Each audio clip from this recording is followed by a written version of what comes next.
mga kandidatong bumibili ng boto, may ibang estilo na raw ngayon para hindi mahalata ayon sa NAMFREL. Hindi na lang daw pera ang ginagamit nila sa pambili ng boto. Ang PPCRV naman nababahala dahil sa pag-iimprenta umano ng pekeng voter's receipt. Yan ang tinutukan ni June Veneracion.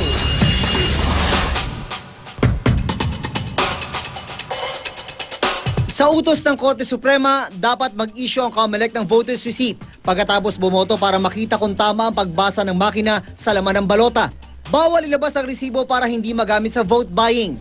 Ang kinababahala ng Parish Pastoral Council for Responsible Voting o PPCRV, ang mga report ng kanilang mga coordinator sa Mindanao na may mga political operator na nagpapa-imprenta na ng mga peking voter's receipt.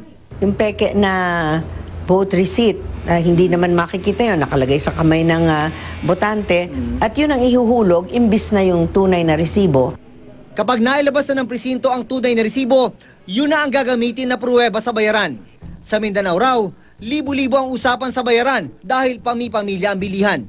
Kaya mahigpit ang bilin ng PPCRV sa kanilang mga poll watcher, maging alerto para hindi mailabas o malitratuhan ng voter's receipt. Magiging driver ito nga ng vote buying at vote selling.